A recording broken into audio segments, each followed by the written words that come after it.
Good evening, everyone. You are in the spotlight with Brian Gardner for this Tuesday, January the 26th, 2016. Good to have you all here for our first of three shows this week. The last week we will be having three shows this week for at least next football season. So good to see you. Good to have you all here for this In the Spotlight 401 show on this Tuesday night. As always, before we get going, we'll remind you of how you can interact and contribute to the show and have your voice heard. You can email us itspotlight411@gmail.com. You can also follow us and tweet us at itspotlight411. Remember to use the hashtags, hashtag itspotlight401 or hashtag ITS5 for our 5th anniversary on the air as a podcast. You can also find us on Facebook. Just search for In the Spotlight 401 and make sure you like that fan page once you find it. Again, this is our first of three shows this week. The last week I will be doing three shows. Thank God. Not that I don't mind the football show, but once you get to this point in the season, actually, this is when I actually enjoy it because I don't have as much to deal with when I do them because there's only 2 games to talk about. But nonetheless, this will be the last week we'll be doing the football blitz for this season. So tonight we'll be doing sports and wrestling like we always do. Thursday, our usual entertainment. Friday, the In the Spotlight football blitz, currently scheduled for 2:00 p.m. Eastern time, as it has been the last couple weeks. We'll obviously look back at championship weekend and look ahead, give an early preview of the Super Bowl, and that will be it. For this season as far as football blitz goes. On next Tuesday's show, we'll kind of give a small little overview of the Super Bowl just for the sake of those that don't tune into the football blitz show, and this for continuity purposes.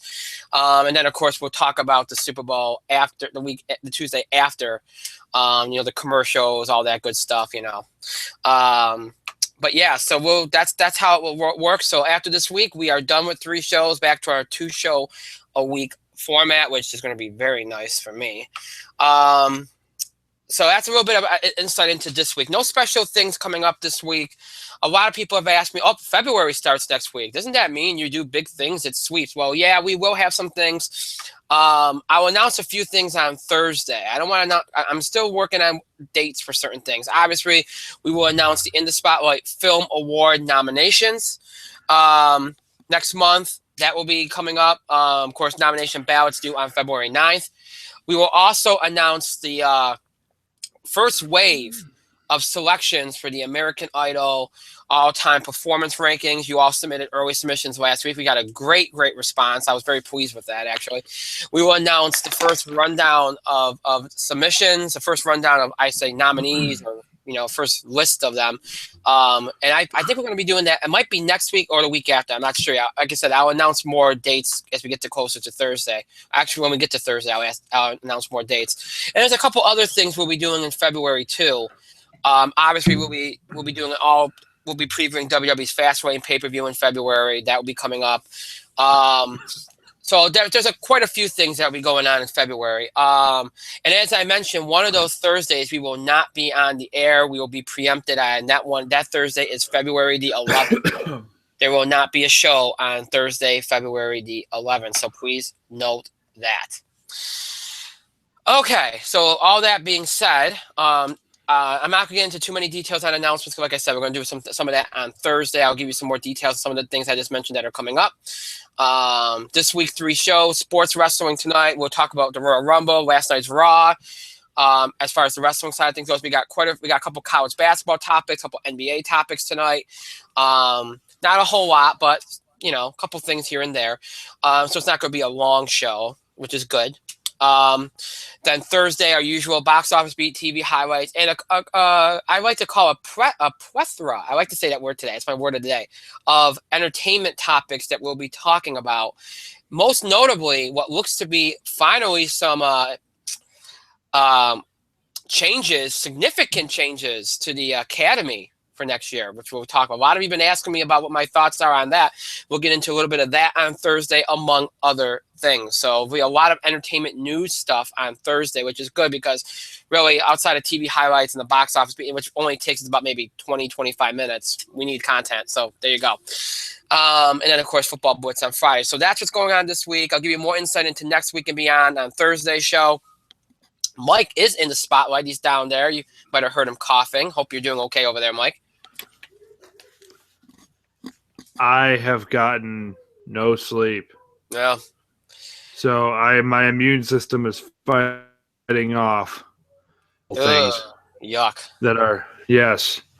And as you know, I work in environments where I Yeah. am more likely to get sick. Very vulnerable. Very vulnerable. Very vulnerable. So Under, I'm really trying to fight it off for my voice's sake. fair enough. Fair enough. And I just don't want to be sick. Speaking here. It's nothing worse. Somebody once told me, they said the worst thing to do is be sick in the summer because when you get a summer cold, it takes forever to get rid of, which I think is true. But I Yeah. said, but you know what? I said, I honestly believe, yeah, it's harder to get rid of in summer, but if you're sick in the wintertime and you don't take care of it, you can get even more sick. Like you just in the summertime, if you have a cold, it's harder to shake the cold. You don't get worse, you just can't shake it. In the wintertime, you can contract pneumonia, you can contract a lot of different things. So it's kind of like, I don't know.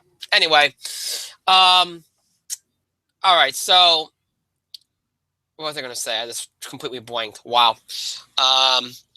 So in essence, take care of your health, people. Pretty much. In the end, it's what you need the most. I want to also make mention of this too. We got a tremendous response to Justin's return to the show last Thursday, and we've developed a new star on the show, and that new star is Justin's kitty, which really shouldn't surprise because people are always fascinated with seeing cats on the internet. Yeah. Yeah. So that really doesn't surprise me at all. But nonetheless, we got to, Mike, make sure we tell Justin later on this week that Justin's cat is now a star of our show. So there you go. He is a featured player on In the Spotlight. Apparently, yeah. I mean, we've been looking for that charisma that we need, outside of us, of course. We've been looking for the extra charisma magnet. Apparently, it's Justin's kitty. Who knew? But yes. Oh, if you think about it, makes sense. I somehow it is a cat after all. I somehow think the cat would be more productive than Jeff Tech ever was. I don't know. Maybe. Yes, he probably would. Yeah. Yeah. Or she. That his cat is a female cat. So, okay, she. Well, she'll definitely be less messy. That's for sure.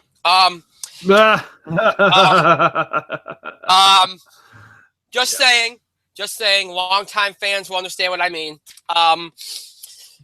And by the way, he tells me that he might. I'm not going to hold my breath because I did speak to him the other day.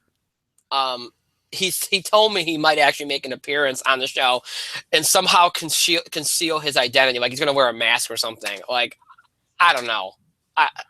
Let him know GIMP masks are very recognizable. Yeah. Well, I won't hold my breath. Although that would be a hell. Go ahead. No, I was trying to say pronounce GIMP. GIMP. That would probably be one hell of a sweep stunt, though, if he made an appearance in February. That'd be pretty cool. But we'll see. We'll see how it works out. I don't hold my breath. With him, he says things. It happens. We dealt with him for 5 years.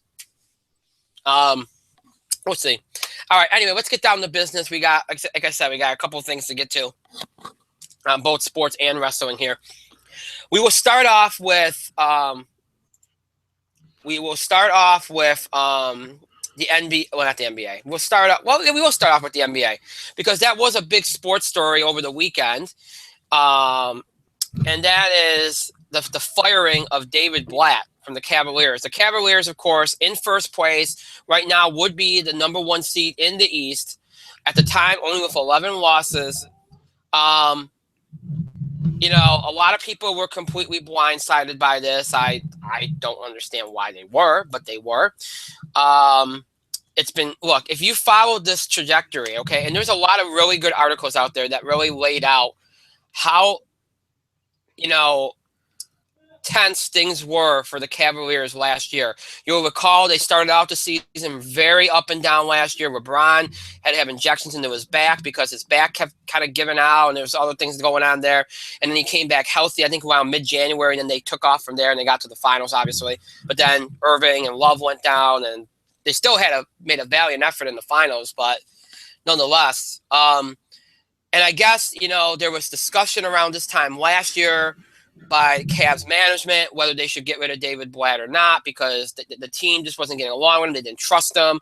There was chemistry issues. There was a lot of things going on. It wasn't just LeBron. It was pretty much the whole team. And they ultimately decided not to do it. They made a public statement vouching for David Blatt. Apparently, a lot of the tension was coming from the fact that David Blatt, who coached over in Europe, he was in Israel, and this guy was a huge coach overseas. Was very successful. And he felt like he didn't need to earn any respect from his team when he got here. He felt like he should already have it. Unfortunately for him, players here, unless you've coached here, don't think that they need to respect you right away. They think you have to earn their respect. And that was the source of a lot of tension early on. Eventually, I guess things got better. LeBron and him got better. This year, in the early season, a lot of people noticed LeBron was vouching for David Blatt, always saying that things were good, whatever. Probably because he felt like, well, nothing's going to be done. He is here. I got to get used to it. We got to learn to get along. I can't believe I'm going to credit LeBron James with maturity there, but that was rather mature of him. Times have changed. Yeah, he didn't want to undercut David Blatt, and he said, you know what, the guy's here to stay. Apparently, they had a really good early season. Everybody was on the same page. They've struggled of late. There's been defensive struggles. You can tell the team's been kind of giving up on him. It's obvious there, and then, of course, it culminates with the big loss by 30 at Golden State, at home against Golden State, and I think what it basically amounts to is this. A lot of the guys on that team like Tyronn Lue. They like him. They've liked him. Apparently last year, they were all kind of already bonding with him, and they're all kind of already going in that direction. That's, right around the time they almost got rid of David Blatt. It's been coming for a while. Everybody pretty much assumed that if Blatt ever got fired, Lue would get the job. They gave Tyronn Lue a huge contract, more than any other assistant, to be an assistant coach on his team, pretty much thinking that if they ever got rid of David Blatt, this is the guy that's going to take over, which I didn't know about. I was thinking, okay, he's going to be the interim coach. They'll find somebody better. No, Nope. It looks like they have committed a lot of money to this guy, thinking that he is going to be the guy. And he is going to be the guy. He's got a significant contract. He'll be the guy for the rest of this year. He'll probably at least start off next year as the guy. And I mean, look, if the team gave up on David Blatt, if he lost the locker room, you had to make a change. That's the given. Okay, I understand that. On paper, you look at their record. Why? And look, the fact of the matter is, it'll come back to bite them later if they don't make the move now. You're not at the season's halfway point. You got time. You can get you can get everything righted here. And if these guys buy into Tyronn Lue, then okay, go with it, see where it goes. But then there's no excuse now, because the players got their coach. And if they fall flat on their face this year, the rest of this year and into next year, then there's nobody to blame but the players. Because they got their way here. They got their coach, the guy that they vouched for, the guy that they wanted. There's no going back now. And that adds a lot of pressure to these guys, because they're going to be playing for their coach. That's really what's going to be going on here. And as for David Blatt, I like David Blatt. I knew of him before he got here. I've always heard good things about him. He's a good coach. He can be rather icy, can rub people the wrong way.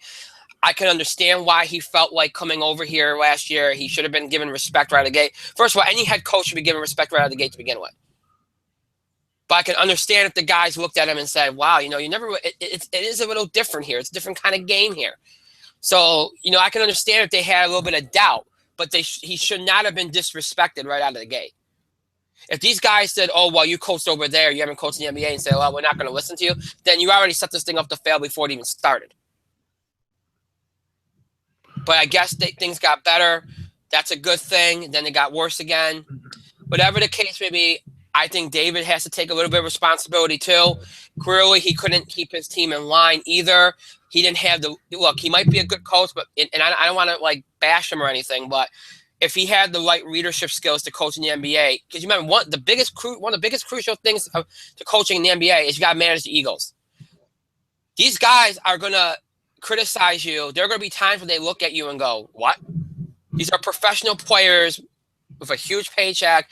They are going to constantly test your patience. They're going to constantly look at you and think, I don't have to listen to you. You have got to find a way to manage the egos, manage the team, balance the team, keep everybody on the same page. That's why it's not easy. That's why a lot of college coaches say, the hell with that, I'm staying in college. So if you can't deal with that, then you can't be coaching the NBA. And to me, it didn't look like he could. He didn't look like he could. And that's where he has to take responsibility, because if he ever wants to coach here in the NBA, he has to figure out a way to do that and to navigate that. And I understand when they signed him, he thought he was going to have a young team, a rebuilding team. There was no chance of LeBron James coming there. All these things happened after he had signed on.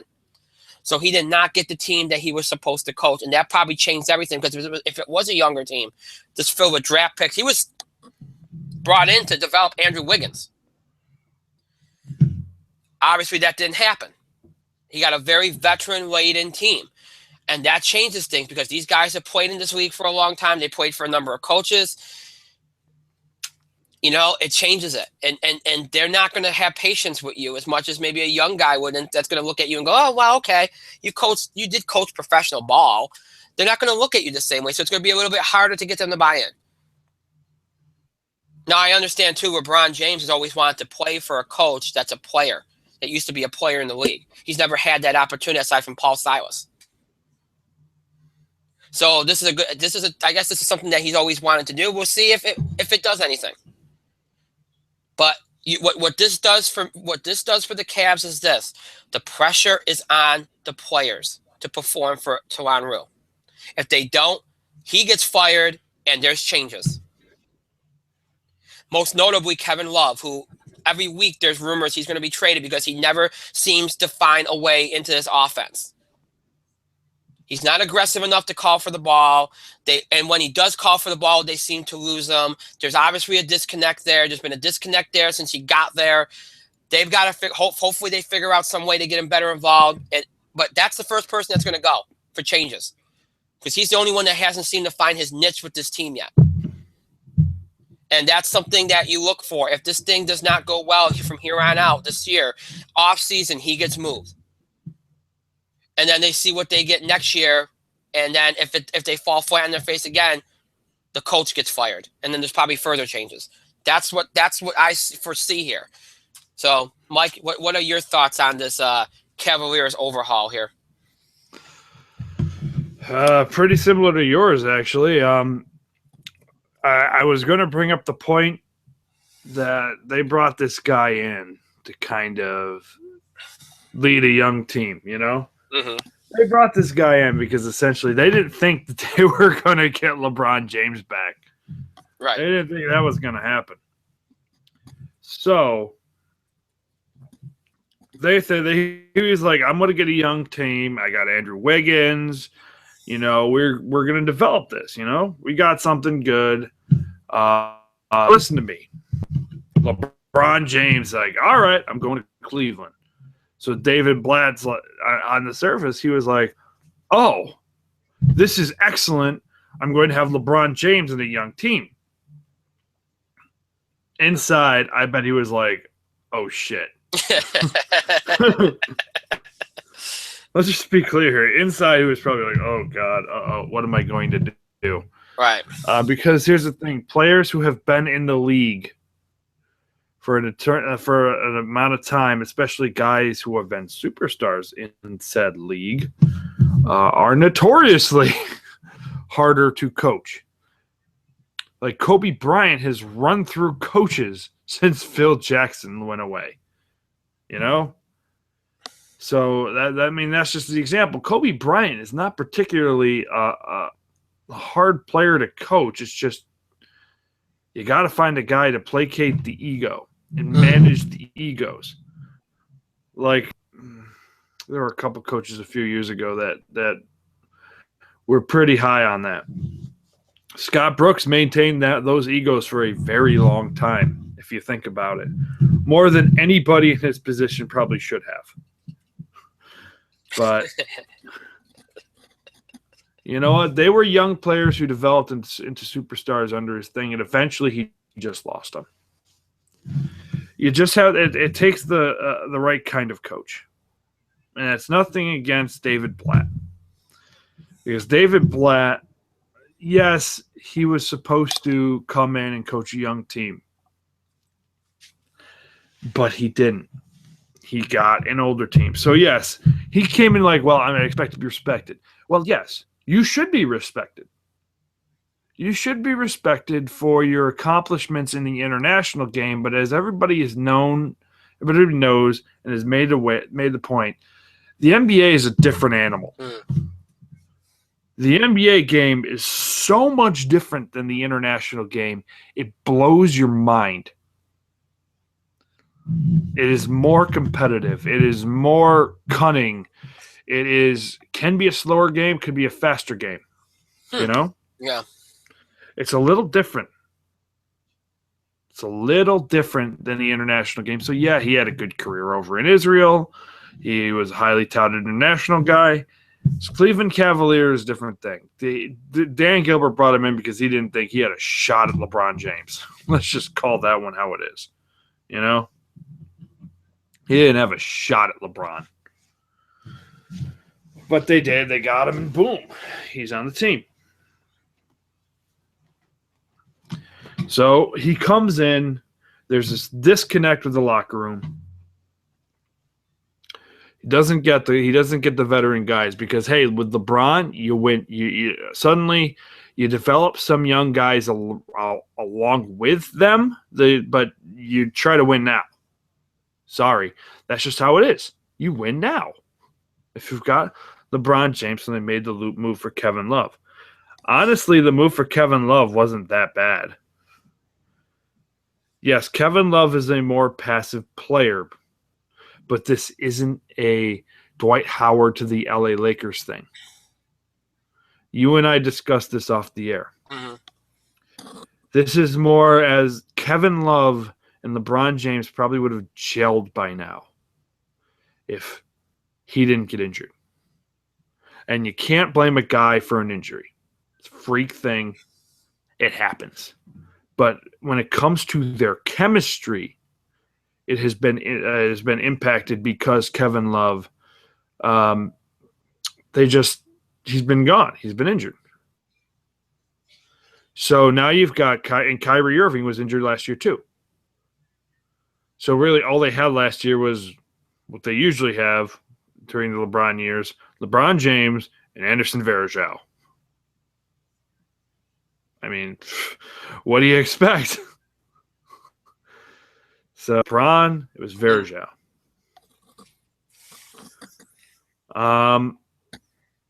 That being said, instead of having 2 years under their belt, they have what? They have half a season. Mm-hmm. He lost the past half a season. There's growing pains there amongst the stars, you know? And to David Blatt's detriment,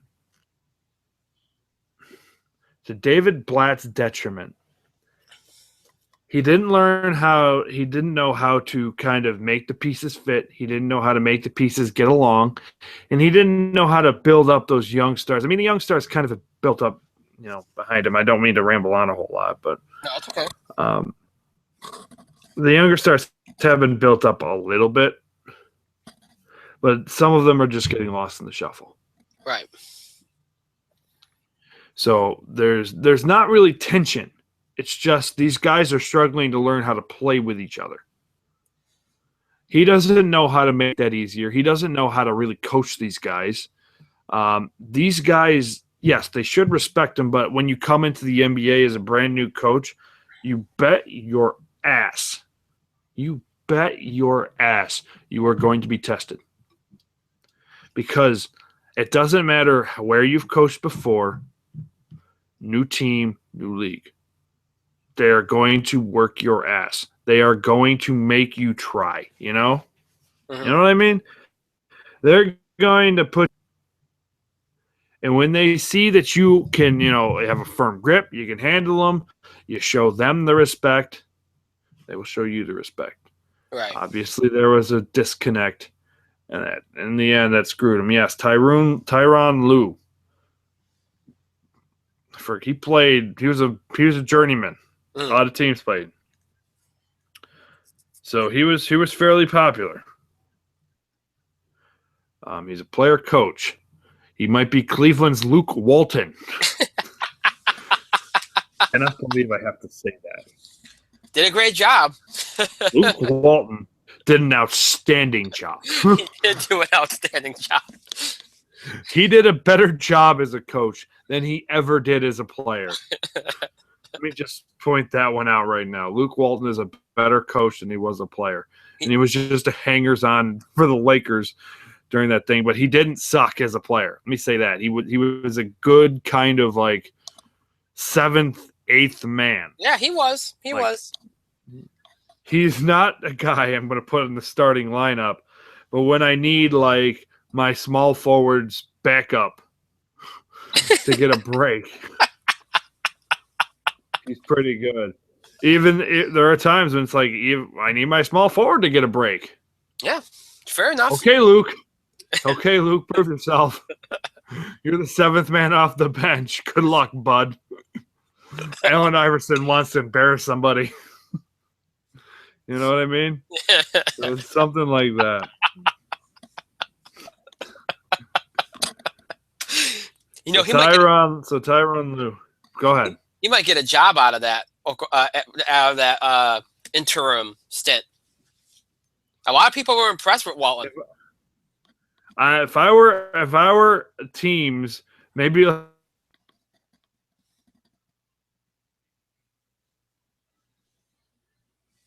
the Cavaliers. My place is with Golden State Warriors.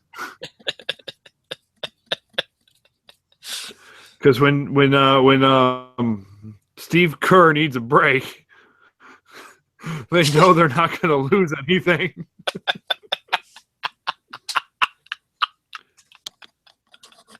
I'm just saying. They did fantastic without Steve Kerr. They did, yeah. And Steve Kerr, I think, knows it. That's the worst part. Yeah, he knows it. He knows it. You know, but with that, go ahead. No, go ahead. Finish. Go ahead. But just to finish my statement, they got their guy. They need to now play for this guy. I'm just parroting what you said. They need to play for this guy. They need to go out there and work their asses off and show improvement. Because if they don't, yeah, and they lost. Dan Gilbert's gonna go ahead. I mean, I was gonna say Dan Gilbert's gonna replace him too. Yeah, they lost their first game with him. They lost Saturday night to the Bulls. But then again, that's the first game. You know, there might be some things they have to kind of learn to adjust, and you know, and even though they like the guy and they probably know how he would coach and all, it's still a game. You can't simulate a game situation. No, and you're right. Experience is what's going to be the defining factor for a lot of these guys. He needs experience in the head coaching position. Right. Much like LeBron and Kyrie Irving and Kevin Love needed on-floor experience to learn how to play together. Exactly. They're still struggling. They've had about 6 months. They keep getting hurt. They keep getting hurt, and that's nobody's fault. Kevin Love should not be a scapegoat. 100%. Kevin Love should not be a scapegoat. Unless he doesn't want to be there. And I have a feeling, Kevin Love, to his credit, has made it clear that I think he wants to be in Cleveland. He likes Cleveland. He likes the area. He wants them to win. Right. And honestly, this is Kevin Love's best opportunity for an NBA championship unless he goes over to Golden State or San Antonio. Mm-hmm. So I don't think he wants to screw this up. Right. So that being said, I feel like Kevin Love, he shouldn't be the scapegoat. If they don't win again this year, he can't be the guy at fault here. Yeah. And I don't think he will be. I would hope not. If I were them, But you know what? NBA logic is NBA logic. It's dumb as hell, but that's how it goes. Yep. So, well, he's the next guy out the door because they couldn't get him to blah blah blah blah blah blah. It's stupid. It's a stupid fan reactionary logic. Everybody who's a fan of a team succumbs to it. Succumbs to it. You know, Right. It succumbs to it. Yeah, everybody does it. And unfortunately, for places like Cleveland, who are starving for a championship, they succumb to it more often than not. It's true. And it's not good. It isn't. It's not good. But hey, I hope they get for Cleveland, I hope them the best. I still think they are the team in the East who goes to the NBA Finals. Oh, I agree. I think they are the most likely team in the NBA Finals. I think they stand a chance if everybody gets healthy and through some miracle they start playing for Lou, they start playing defense, and Kyrie Irving, Kevin Love, and LeBron James learn how to play with each other in a basketball situation, full season. Like everything works, everything's running on, on a cylinder. It's boom, boom, boom. You know where everybody's going to be. And the only way you get that is through game experience. And the only thing you learn how to coach in the NBA is through game experience. And I'll tell you what ain't going to help. The only way go ahead. It's not What's not going to help? A lot of time, at the end, before Blatt got fired, I think they even did this on Saturday with Lou. Making LeBron the point guard and moving Irving to the 2 is the worst possible thing you could do. I understand, LeBron ends up essentially running the offense anyway, even though Irving's one that calls the play. Because let's be honest, LeBron gets the ball, everybody kind of closes in on LeBron, right? That's just the way it is. Yeah. But so the offense does go through LeBron James, whether he's the point guard or not. That's a completely fair point. But I don't like LeBron bringing the ball up because I think by the time you get down the floor, you want LeBron. And I hate this. I'm not a big LeBron James fan, but he moves very well without the ball. Yep. If you have him off the ball at the 2 or 3 position, and he's already moving and already getting in position to run a play, you're opening up much more for him than him bringing the ball up and having the defense already coming up to him and a lot of hesitation there. It's not the right way to play it. I'm hoping they figure that out. Blatt started that. I saw it on Saturday night in the game against the Bulls. It's not the right move. I don't mind if LeBron brings the ball up when Irving's not on the floor because he is pretty much your second best handler. But when he's on the floor, if Irving's on the floor, Irving's the point guard. Period. Yep. Period. No doubt about it. Look, Kyrie Irving can be a not bad shooting guard. Oh yeah. But his strength is handling and passing the ball and creating opportunities off the dribble. Mm-hmm. So. Yeah. They're very lucky they're in the East. In the West, though, I feel like they'd be the 3rd best team anyway. Oh, I think you're right, but it gives them a little bit of leeway to figure this out in the next couple of weeks. Get the chemistry right. They're going to lose some games. It's just going to happen because they're going to try to figure this out, figure out rotations, because he's going to want different rotations. There might be a guy or two that comes off the bench quicker than they would have normally done. You know what I mean? Like there's things that he'll switch up and you got to give him I think you got to give him at least to the All-Star break to kind of figure this out. And that's why I think if you're going to make the move, you make the move now. Because you get a couple weeks before the All-Star break and you come out of the break refreshed. And hopefully by then you have it all on the same page and you play the last 2 months of the season. And then, and honestly, who the hell is going to beat them in the East? Who? I mean, who's going to beat them in the East? Yeah, the Raptors are okay. They're good. Yeah, the Bulls are the Bulls, but Derrick Rose can't stay on the court, so forget about that. You got the Wizards. I mean, there are some good teams in the East, but none of them are as good as Cleveland. Even if you have a situation like last year where Irving and Love are hurt, LeBron James alone can still get them to the finals. He did it last year. So no, I honestly do not see. I honestly think they're at least getting to the finals. Now, what happens there? Who knows? Who knows? But they're going to at least get to the finals, and that's where Tyronn Lue is going to earn his keep. Because he's going to have to figure out a way against Because that's what Cleveland's had an issue with, and LeBron James' whole career's had an issue with. When they play against a team like the Spurs or a good passing team, that's where things seem to fall apart. They're going to probably have to go through one or the other, more than likely, and that's going to be the challenge for them. And we'll see if they get there, but we'll see. Tyronn Lue is going to show us if he can be a good head coach in the NBA. Everybody seems to think he's going to be good, so we'll see. We'll see. We have another NBA story to get to, and this one is rather, well, I'll just, throw it out there and we'll talk about it. Blake Griffin, it was announced he'll be out 4 to 6 weeks after breaking a bone in his hand after throwing a punch. Now this story is on ESPN.com and a number of other sites here. I'll paraphrase. Clippers coach Doc Rivers called this incident in which forward Blake Griffin broke a bone in his right hand frustrating and a distraction for a team that has clawed its way back into the competitive Western Conference. The Clippers announced Tuesday that Griffin will be sidelined 4 to 6 weeks because of the injury, which the team confirmed occurred when he threw a punch Saturday in Toronto. Sources told ESPN's Michael Eaves that Griffin hit Matthias Testi, the Clippers' assistant equipment manager. Rivers said, and I quote, "It's frustrating. You don't want it to happen to anyone, and you obviously don't want it to happen during the season or even when the season is not going on. This type of stuff shouldn't happen, but it did, and it's real life, and you have to deal with real life sometimes in our make-believe world." End quote. Clippers were in Toronto part of a 5-game road trip. They lost that game. Sources told ESPN's Michael Eaves that Griffin and Testi were at a restaurant Saturday night when they traded insults and got into an argument. Griffin hit Testi, who then left the restaurant and went outside. Griffin then followed him outside and hit him again. Testi had visible injuries to his face. Both Griffin and Testi were sent home from the road trip after the incident. The two are supposedly good friends and had vacation together, according to sources.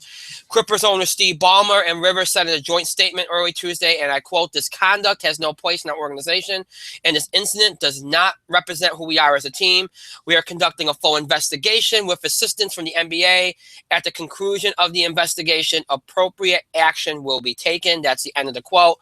Griffin had x-rays. He has a spiral fracture of his 4th metacarpal. The procedure was performed by Dr. Steve Shin. Rivers would finish by saying, and I quote, "I'm not satisfied with anything. I'm talking about a non-basketball issue right now. No, I'm not satisfied with anything right now for them. We have a responsibility once we decide to play in this league to conduct ourselves in a certain way, and that's something we talked to them about Monday. We represent the Clippers, and we have to continue to do that. Everything that happens, obviously, to try to turn into a teaching lesson for our players." Griffin had been out with a quadriceps injury, which he suffered in the Christmas Day game against the Lakers, but he had hoped to return to the lineup during this road trip. Rivers said he believes the additional 4 to 6 weeks timetable for the hand injury is unrealistic. And this is the final quote from him. "I always say 4 to 6 weeks for a broken hand is unrealistic. I'll tell you that, just my opinion. We don't talk about injuries for guys who aren't playing. We just don't." End quote. And then for those that don't remember, Griffin has a previous issue with from November 2014 where he was charged with 1 count of misdemeanor battery after allegedly getting into an altercation with a man at a Las Vegas nightclub. According to reports at the time of the incident, Griffin was upset by camera flashes in his face and grabbed the man's phone. Prosecutors dropped the case in March of last year, saying they couldn't prove the allegations. Mike, you have any thoughts on this really volatile situation here? It sounds like dumbassery at its finest. Mm-hmm. I like Blake Griffin. Don't get me wrong. I like Blake. I like his game. I think he is a solid power forward center. Off the court decisions, though, seem to be a struggle. Yeah. And I'm not talking fly endorsement. That lasted a long time. You sometimes, and Brian can attest to this, you and your friends disagree. Mm-hmm. You and I disagree practically once a day. That's being modest, but okay. We have okay, maybe a little bit more than that. But we have been friends for good lord. We're closing in on like 15 years. That just puts it in perspective how old we freaking are.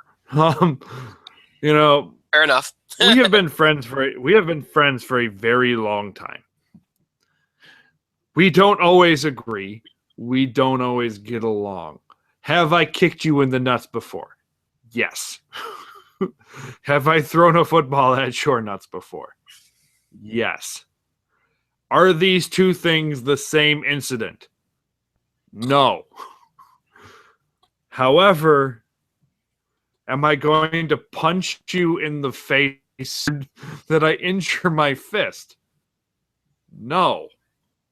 We settle it like adults. We settle it like men, grown men, stupid men. You know, we do stupid things. Right. We're not going to be so dumb that we attack each other in the face because we recognize money makers, right? There's a reference to your boy. Money makers, more me, less so you. However, it's stupid. You do something stupid, now you're off the floor for what they say 4 to 6 weeks. At least. I agree with Doc Rivers. Have you ever seen a basketball player come back from a hand injury in 4 to 6 weeks? Basketball players and baseball players usually take 3 months off for a pinky finger dislocation, let alone Griffin has. He should know better at this point. He is technically what you would consider a veteran. Can you believe that? He's technically a veteran. And he's out there in clubs disagreeing with his best friend so hard that he injures his hand, and his best friend, who doesn't play as much as he does, is now under fire as well. I don't care what it is. You're in a club. Yeah. Sometimes you don't drink, especially during the season, especially when you've got a great opportunity to be a dumbass. Right. So, all I'm saying, they need to thank, and Doc has every right to be upset. He should be, because technically the Clippers were the third best team in the East. Well, they just got back to that point. They were 11-3 since Blake got hurt on Christmas Day. They actually got back into it without him. Well, time to get back into their winning ways then. Right. For lack of a better term. You know what I have an issue with here is this. He already was down with a quadriceps injury for the last month. He was due to come back on this road trip. Probably if he didn't come back in the game against Toronto, obviously over the weekend. But I'm pretty sure, I think he probably would have came back either at some point this week. He spends his time away from the team when he's on the precipice of coming back, going to a club and getting into a fight with an equipment manager who is his so-called friend. And, of course, there's a prior incident. Right, prior incident, which, apparently the charges got dropped or whatever. But here's my issue. So is where your focus is right now. Yep. And I understand that things could happen in the heat of the moment. I understand that sometimes you make a mistake, whatever. All right, I get that. But you when you do something like this, okay, not only is it hurtful to you and your health and your career, it's hurtful to the rest of your team. And you're supposed to be, as you said, he is technically a veteran here.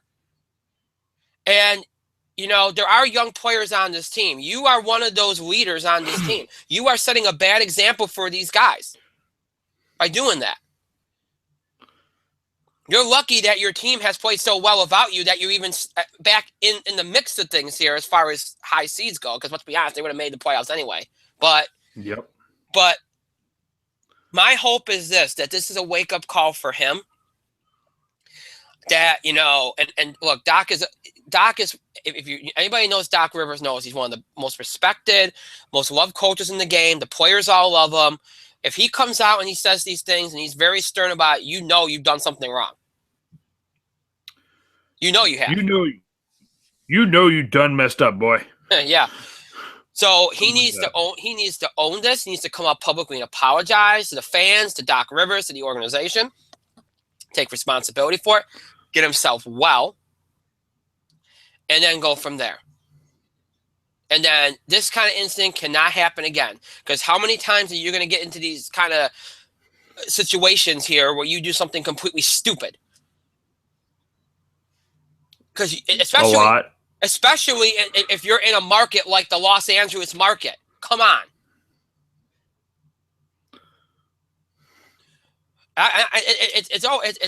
It's really weird how in so many athletes, so many people in professional sports going to get into trouble in Toronto nightclubs.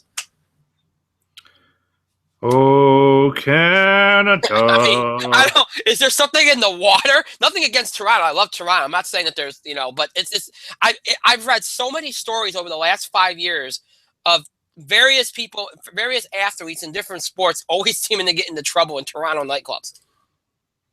At least 3 a year. Home and native land. I don't know how to react to that, but nonetheless, this is horrible for the Clippers. I know they played well without him, but it's still a big deal.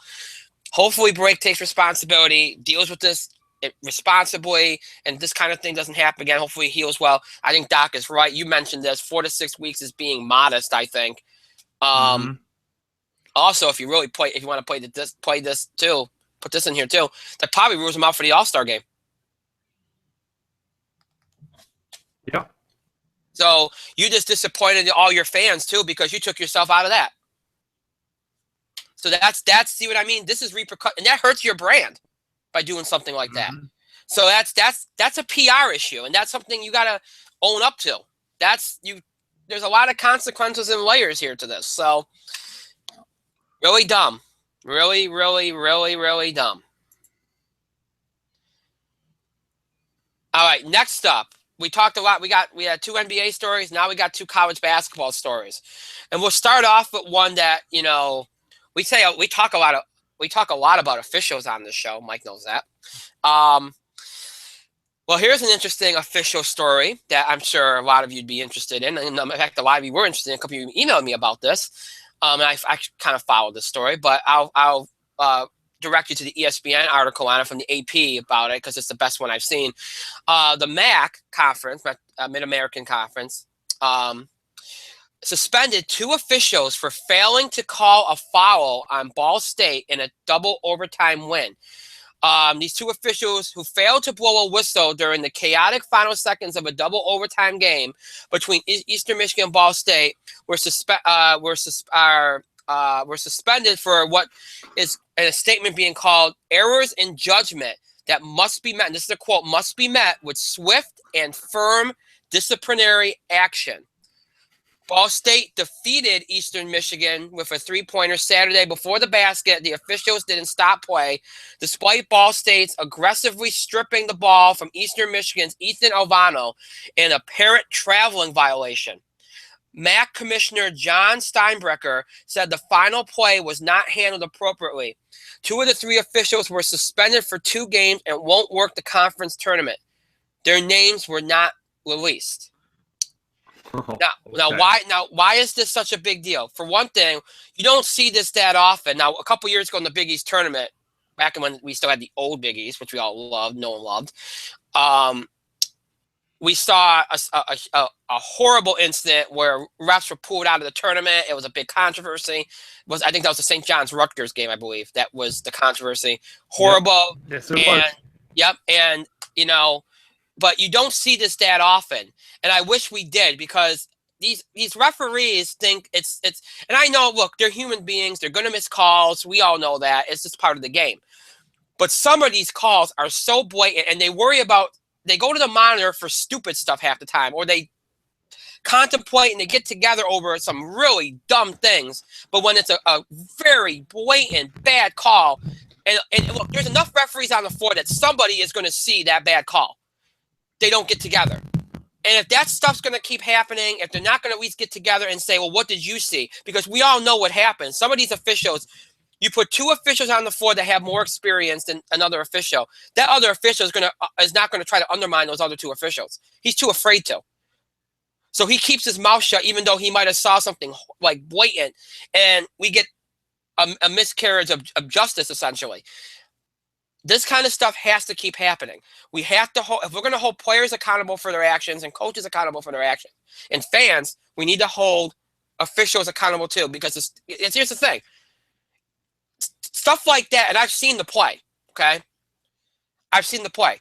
That kind of stuff needs to be called. Because these games do matter. They could be the difference in somebody getting a seed that might get into a tournament. I mean, these kind of calls do matter. And you miss a call, I understand that. But these things, there's enough officials on the court. Of all the replay rules we have in this day and age now, there is plenty of ways to make sure we get the call right. We used to complain in baseball. The replay thing is working beautifully. There's not so many calls that are hurting the game. They have to come up with a system that works. At the very least, though, these officials can get together and say, hey, did you see it differently? Confer with these guys. Confer with your officiating team. Oftentimes, these referees just go, well, no, it is what it is. I saw it. Foul, or nope, no call. It's like, well, got to get out of here. I got dinner plans. It's just disrespectful to the game. I understand they all work these really tough, rugged schedules. There's a lot of travel. I get that it's exhausting. I get that I get that. And they get, Mike, we talked about this. They get irritated. They're very quick trigger sometimes on technicals because of it. Some refs are better than others. We all know that. But this kind of stuff, I'm glad to see a conference cracking down saying, you know what? Wasn't handled right. You're suspended and you're not working the conference tournament. This is too blatant for us to ignore. You have to be better at your job. This is going to teach you a lesson. And maybe it speaks to other referees knowing that they have to be better at their job. And that if they don't know for sure, if they see the coaches or the players being very demonstrative, like, oh, you missed it, go confer with the other officials just to make sure you didn't miss it. Because chances are one of them probably saw something. At least do that much.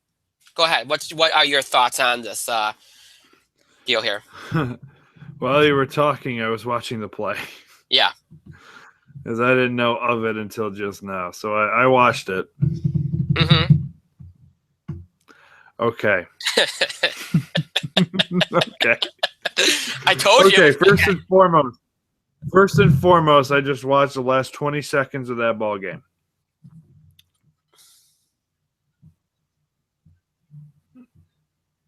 Okay. They missed an obvious foul on the three-point line, first and foremost. The shooter should have gotten about 3 shots right there. Number 2, gets the rebound. Kid gets the rebound. It was Eastern Michigan, right? They were up by 2 at the time. The kid gets a rebound.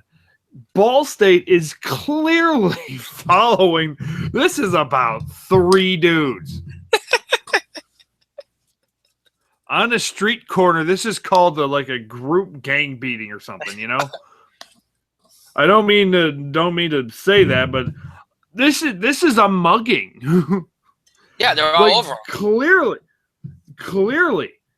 I mean, they're not even hiding. They're like, why aren't you stopping the clock? Why aren't you stopping the clock? Like there were 3 guys on this dude. He was struggling. Not only that, they missed the travel as a result of the guy getting assaulted. Yeah. So after about 3 or 4 seconds of him just getting beat, of course he's going to drop the ball, Of course he's going to. So he drops the ball, ends up in possession of Ball State. They get to 3. That's it. End of discussion. That's the end of the game. Ball State gets a game they did not win. By all likelihood, Eastern Michigan should have walked out of that game with the win. overtime, excellent win. They played well enough to do it. Like, the dude got beat. Like, I wish that I could say there's a better way to describe what happened to that poor Eastern Michigan player who all he did was get a long rebound. Yeah. All he did was get the long rebound. He did exactly what he's supposed to do. Those Ball State kids, they tried their best to foul him. They really tried. To their credit, they couldn't have made it any more obvious. But you know what? They were right. When it comes time for this, these referees failed. Mm-hmm. These referees failed, and it was an obvious call. A blind monkey could have had to call. And look, we've last week we talked about referees and how much stuff they go through. They don't get paid all that much. They're traveling. They're doing long loops. We get that. But even on the longest loop, that is a no-brainer call. It stops the game. It's the most basic of calls. It stops the game. You go down there, you shoot 2 shots. At that point, there were like 5 seconds left. You either, if you're the shooter, you try to get the second one in, or you try to clank it off and try to have the clock run out that way. But that's obviously right. A good way of losing the game too. You know what's an even better way of losing the game? Not having the foul called. You turn the ball over because you just can't stand getting whooped anymore. And you give up a 3. It's a great way of losing a game. So, yes. Eastern Michigan has every right to be upset. Those referees should have been suspended. I suggest that they go back to their homes and actually get some rest over these 4 games. Go get rest. Get out of here. And they shouldn't. Honestly, they should not be coaching in the MAC championship. They shouldn't, because if you cannot handle the regular conference game like that, then you shouldn't be. End of discussion. Right. No, I think they did the right thing, for sure. Totally. 100%. I just couldn't believe it. And again, I like that they held them accountable. I wish more conferences and that would happen more often. In other college basketball news, and before we move on to wrestling here, once again, a lot of people look at the top 25 rankings and were extremely shocked by the decision, at least of the AP rankings, to keep Oklahoma at number 1, despite their loss last week to Iowa State. However, North Carolina number 1 in the coaches poll. Okay, first of all, let's talk. There were a couple other notable things here. Iowa moving up into the top 5 in both polls. Texas A&M as well. Virginia stabilized a little bit. SMU finally suffered their first loss. Iowa State, that was a huge win for Iowa State over Oklahoma. There was a couple big moves. Duke obviously had a rough week. They lose to Syracuse. They beat NC State barely, and then they lost yesterday. That will be reflected next week. Kentucky, as has been the case this season, a lot of parity, a lot of movers and shakers. That's going to be the way this season is. Okay, there's just only a couple teams that are on that a level of elite top teams that are going to stay in the top 10 now, and I think we're finally starting to settle on them. Oklahoma, Carolina, Kansas, Villanova, Xavier, Maryland, and I don't know if I can buy Iowa yet, but I can buy West Virginia. I can probably buy A&M. That one's helping Syracuse big time there. And I can probably buy Michigan State. So I think we're finally starting to see some representation of what these top 10 teams that are probably going to be at the top and be the most consistent at the top are. And that makes sense because we're almost ready to head into February. And next week we will debut our Bracket Bugle segment for the first time this year because we entered February. So that'll be cool. A lot of you have been waiting for that. So we'll tune in for that next week, next Tuesday. start looking at the brackets, those teams that are on the bubble, all that good stuff. That's always fun for us. Let me put it to you this way, okay? A lot of you questioned Oklahoma staying in there last week. I don't question it this week because here's the thing, all right? It's you could have made the argument for Oklahoma. You could have made the argument for North Carolina. Kansas. You can't make the argument for Kansas. You couldn't make the argument for. There's nobody else you can make the argument for being number one than Oklahoma and North Carolina. One poll has Carolina. One poll has Oklahoma. It'll play itself out. Again, these are just polls. They'll play itself out by the end of this. By the time we get to March, by the time we get to the tournament, it'll be pretty representative. I don't have an issue with it. Oklahoma's been one of the most consistent teams. You look at when they've lost 2 close games. I don't have an issue with it. I don't. They've had a good schedule. They played extremely well. They lost that game to Kansas in double overtime, like triple overtime, whatever. So you know what? And to me, North Carolina hasn't been as impressive until recently as Oklahoma has over the course of the season. So I can deal with that. But then I can also understand, too, Oklahoma lost. They should be at SEC, too. All right, then. But I don't have an issue with them being the top 2 right now. So for me, it's just apples and oranges. I think people are making a mountain out of a molehill, just like they did last week. Again, it will play itself out over the next month, and then you'll look at the top 25 and at least look at the top 10 and go, all right, I can deal with that. You might want one or 2 teams out. So go ahead. And look, with Carolina and Oklahoma, and I'm not going to speak on this a long time because there's no reason to. Here's the thing. The ACC will go through Duke.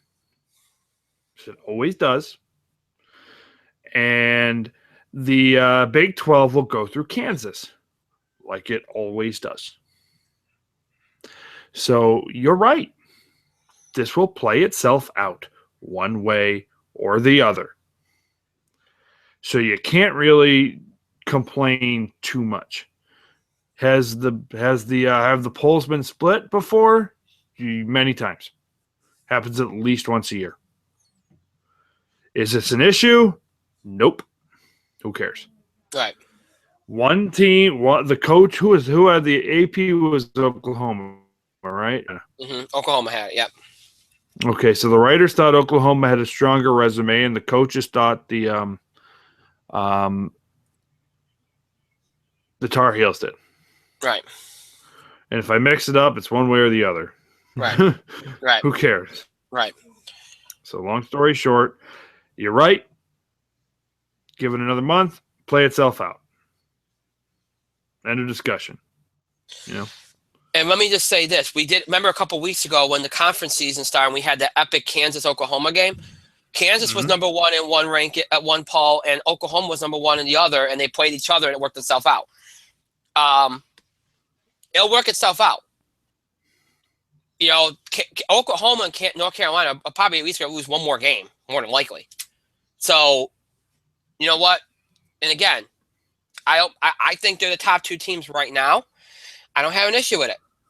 Again, by the time we get to March, we'll know we'll have a pretty representative top 10, and you'll be able to look at it. And you might quibble with maybe 1 or 2 teams here and there, but it's just a top 25. I mean, it's not like it's the tournament, folks. Come on. Before we shift over to wrestling here, a couple of score updates since we're talking about wins and losses. West Virginia took out Kansas State 70-55. Virginia was down by 1 under 10 seconds left and came out with a win against Wake Forest 72-71, avoiding an upset bid to Wake Forest, who played a really good game. They've kind of responded well after that Syracuse game, so that's good for them. Xavier and Providence in a good one. This game on Fox Sports 1. Xavier leads 29-23 with around 4 minutes left in the first half. Oklahoma was all over Texas Tech 91-67. And right now, the game of the night so far, Wisconsin-Indiana is in overtime. Wisconsin has a 3-point lead on number 19 Indiana, who, despite their rough struggles in the non-conference, I think is unbeaten in the Big Ten. They are on their hook right now for their first loss in the Big Ten with 50 seconds left in overtime. That would help Syracuse, having that. Wisconsin already beat Michigan State. They can meet Indiana. That would really help. Of course, they also, I don't know if, Mike, you realize this, but Indiana of course, is where Thomas Bryant, who was one of Syracuse's top recruits that decided to change his mind and go to Indiana, Yeah. he's playing for them, and I guess he's been playing better, and that's kind of why they've started to play better in conference. But nonetheless, Indiana on the ropes, 50 seconds left in overtime. They are down by 3, so we'll see how that goes while we're still on the air. So interesting stuff there going on in college basketball here tonight. All right. So let's move over to wrestling, because since we've done a lot with sports here tonight, particularly on the basketball side of things, which is all we're really going to do anyway tonight, because that's where all the news stories were, at least of interest to you and that we felt were interesting. Wrestling side of things, lots of interesting things, because we are in the aftermath of the Royal Rumble pay-per-view, which took place on Sunday, which we previewed on last Thursday's All Wrestling show. And, of course, last night we had the follow-up on Raw. Pretty obvious now what our WrestleMania picture was starting to look like, at least for some, in regards to some matches. Obviously, for those that watch, you know that Triple H came in at number 30 and won the Royal Rumble after Roman Reigns made a valiant comeback after being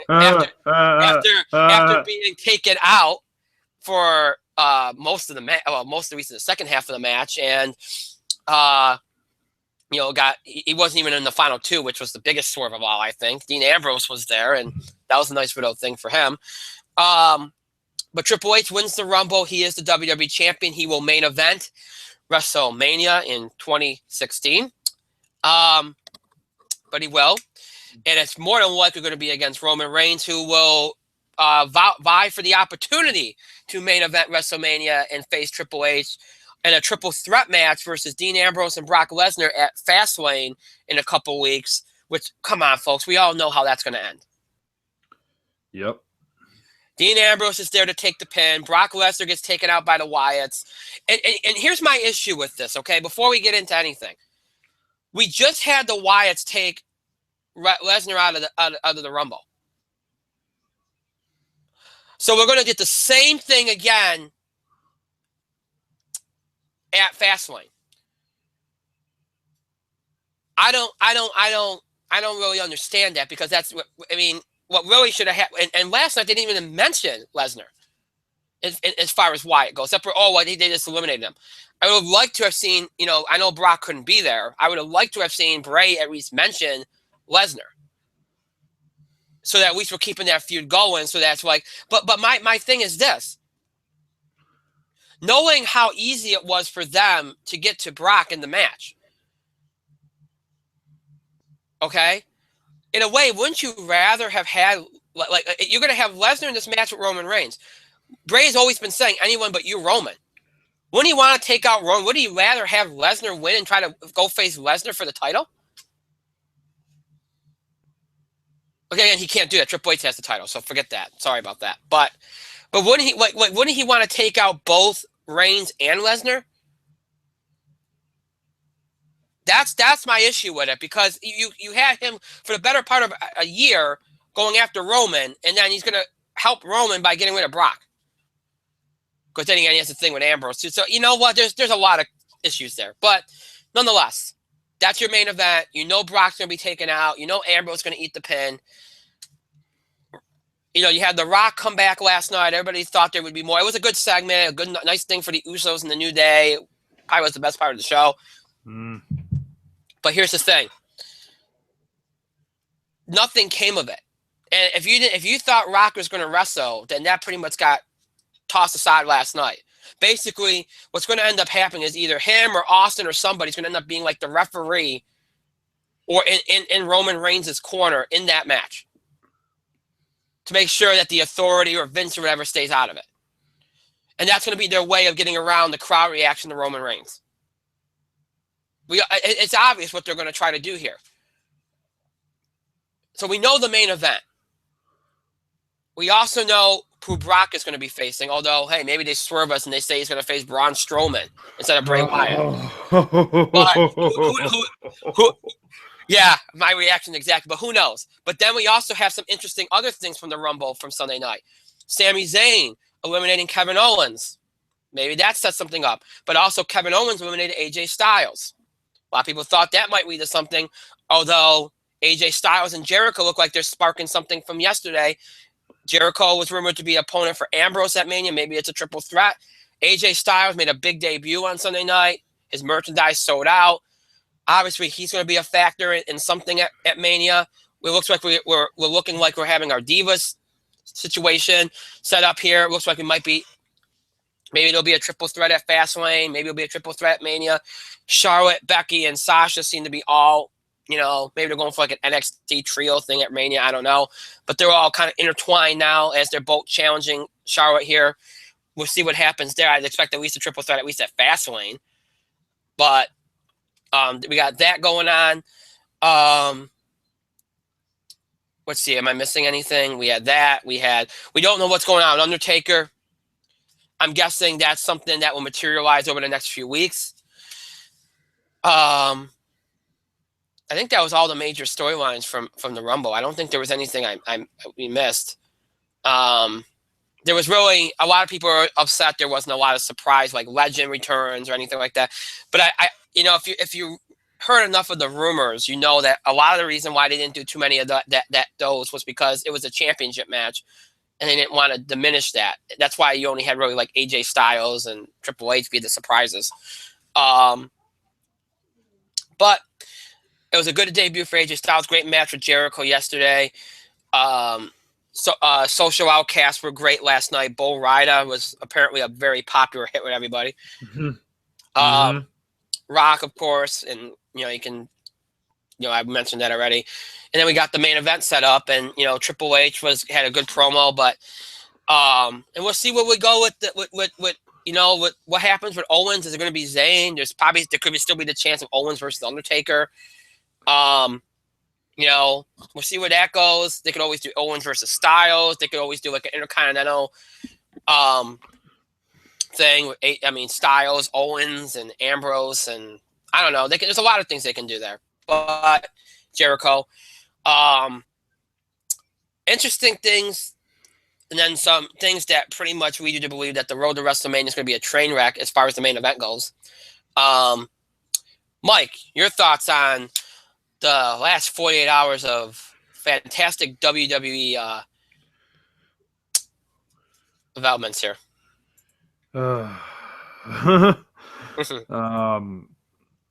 I have learned to go with the fact that WWE is going to be a major shitstorm for the next 3 to 4 months. It is 2006 all over again. Triple H is your WWE World Heavyweight Champion, and he is carrying the gold into WrestleMania to go against the hot new face Roman Reigns. It didn't work in 2003.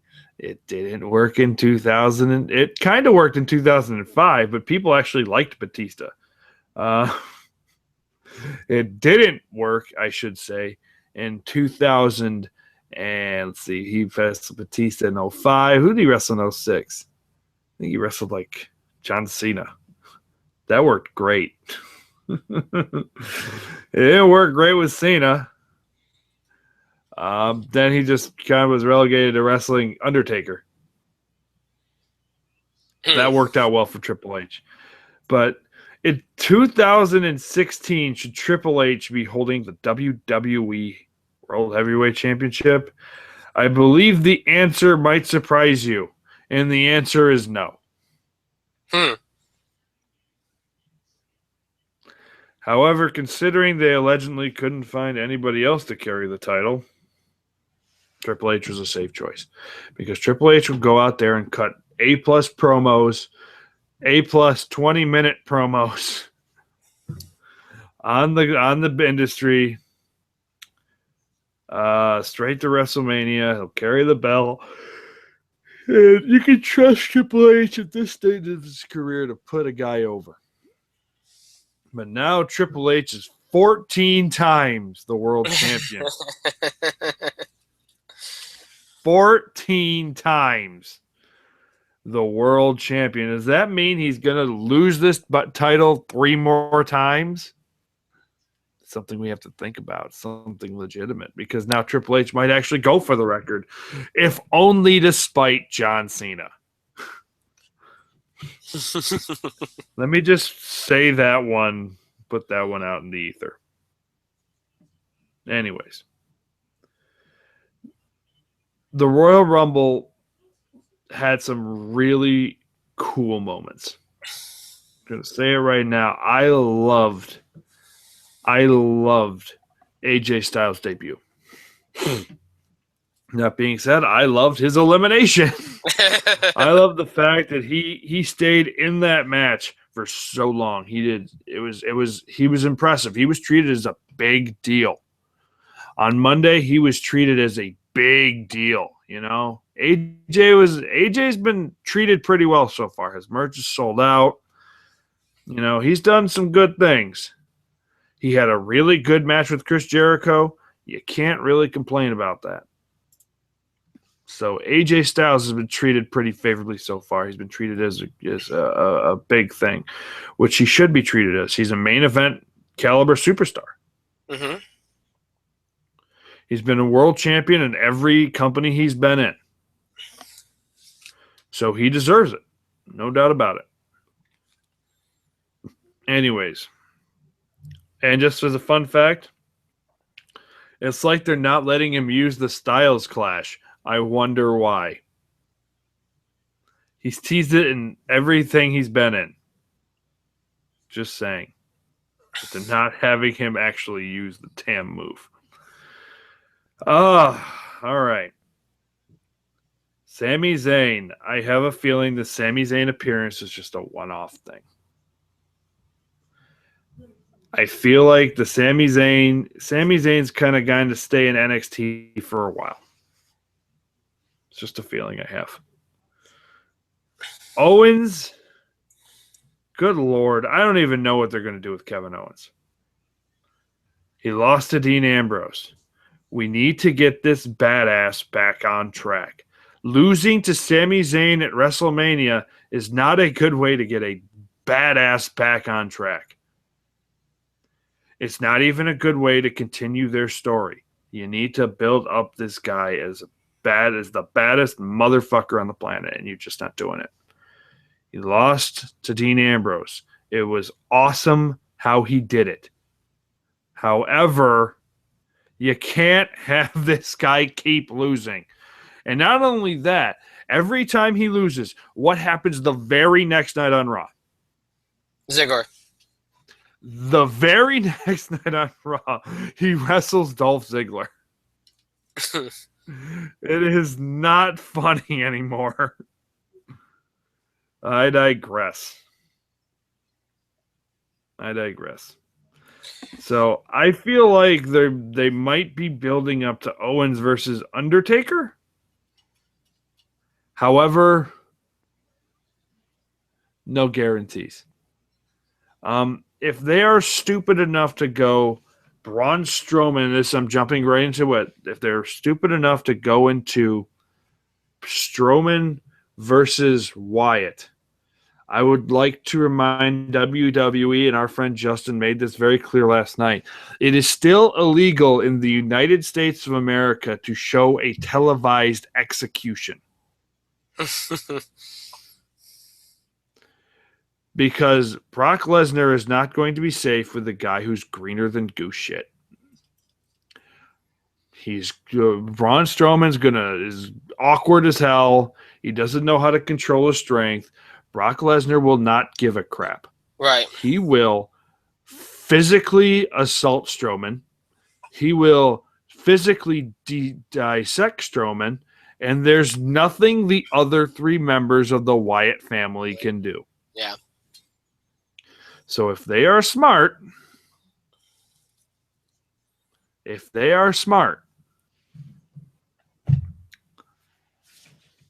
your WrestleMania match is going to be Bray Wyatt versus Brock Lesnar.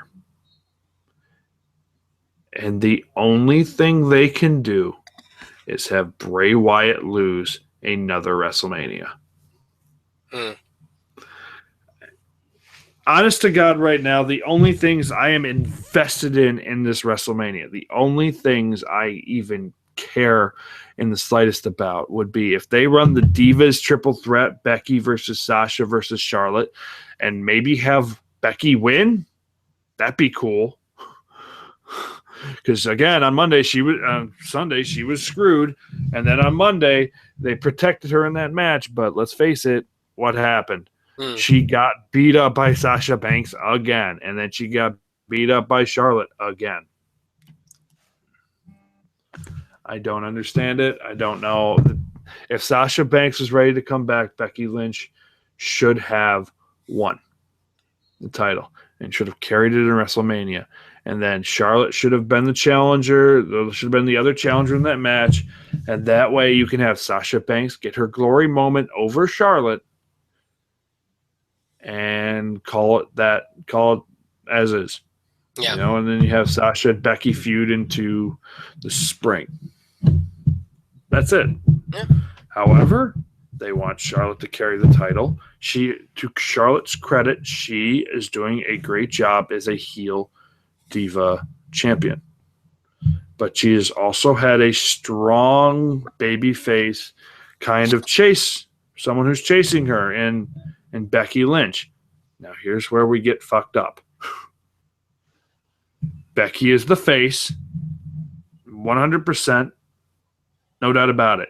Charlotte is the heel, 100%, no doubt about it. There's a built-in story there. Members of PCB, and Charlotte was a giant bitch. So they are fighting each other. Sasha Banks walks in. The boss shows up. Hell yeah. Is she a face or is she a heel? Yeah. We haven't decided. We haven't decided that. Oh, just send her out there anyway. They're going to cheer her anyway. Sasha Banks is a tweener. Sasha Banks is a tweener. Which is actually the best kind of triple threat. You got a tweener, a face, and a heel. Yes, but those triple threats only work in the end if the face or the heel goes over. Yeah. So if Becky Lynch is going over at WrestleMania just to cement her story, then this triple threat works. If Sasha Banks is going over at WrestleMania, it doesn't. It only works on the level that you're prioritizing Sasha Banks as well as you probably should. However, well, you know what? That's the thing. Sasha Banks' merch sells gangbusters, but you know who else's merch sells gangbusters? Becky Lynch. It's true. Very true. Becky Lynch can't keep those goggles in stock. $6. Can't keep them in stock. Her last kicker shirt, even guys wear it. Yeah. For better or for worse. But Becky Lynch is hella popular. Her look is really cool. She's an excellent wrestler. I don't know why I'm extolling the virtues of Becky Lynch here, but I'm going to tell you right now.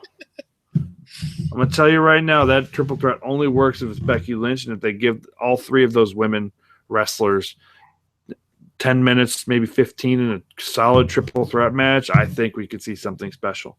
Yeah. Honestly, we saw NXT in Albany. Yep. We saw Charlotte versus Sasha Banks. And it was an outstanding 20-minute match in NXT Albany in last May. Yeah. Sasha Banks versus Charlotte main evented the NXT Philly show prior to that. Yep. Yep. So you're telling me these women can't wrestle? You're telling me these women don't deserve 15 minutes at WrestleMania to show their stuff? That is ridiculous.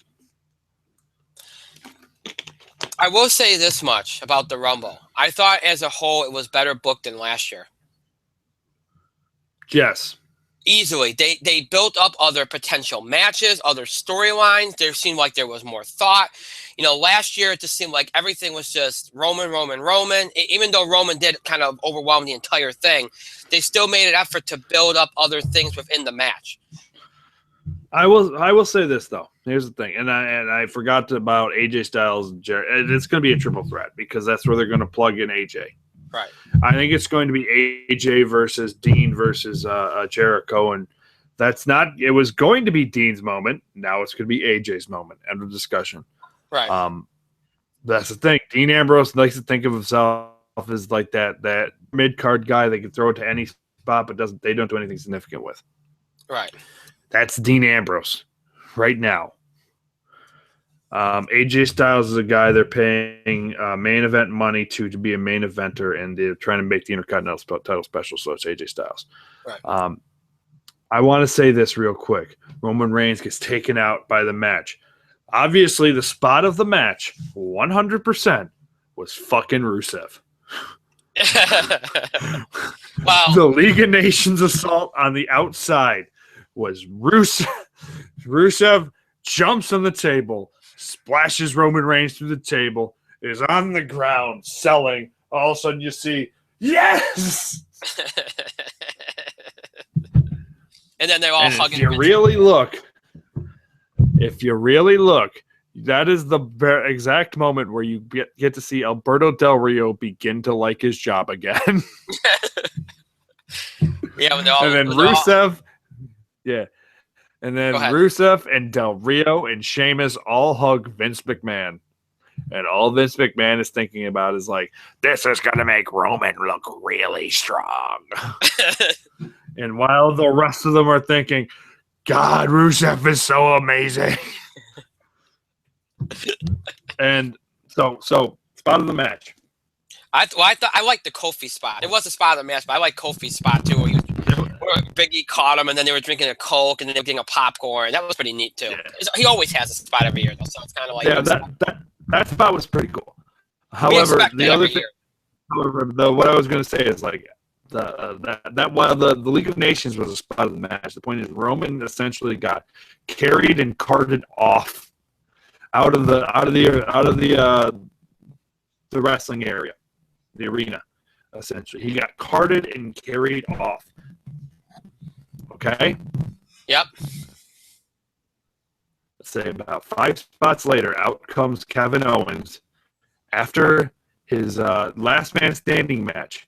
After losing, going through 2 tables, he is dragging his leg. He is physically dragging his leg to the ring just for a shot of winning the championship, even though he knows he is not 100%, even though he knows he went through hell and came up a little bit short. He's got that chip on his shoulder.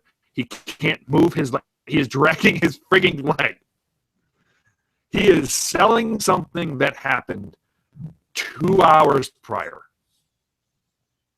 And in that match, you could see the adrenaline kind of hit. He kind of goes, but you could see him physically selling when he is attacking AJ Styles. When he throws out AJ, and Dean Ambrose comes in, he's like, "Let's go!" They're fighting. Very next spot, Dean Ambrose, by the way, sold the fuck out of his arm. God bless him. He treated that thing like he went through hell too, and just came up a little bit more. Right. The next thing, Sami Zayn comes in, and you can see Owens like, "Oh God damn it!" He's like, "Come on, let's go." So Kevin Owens on one leg, bad back, went through hell, ready to go with whomever shows up. Fast forward to the end of the match, and you have Roman Reigns. After Sheamus comes out, you have Roman Reigns run back in there and punch him like nothing fucking happened. Yep. It's like, oh my God, just sell the move. Sell the move. Sell it like you just got your ass handed to you. Right. No, I agree. Kevin Owens can come out, and Dean Ambrose can come out and sell a move from 2 hours prior. Roman Reigns can't even come out and sell something that happened 20 minutes ago, 30 minutes ago. I agree. It's like, what are you doing? Why are you the face again? Even John Cena would sell this shit. And John Cena doesn't sell anything. Yeah. Except merch.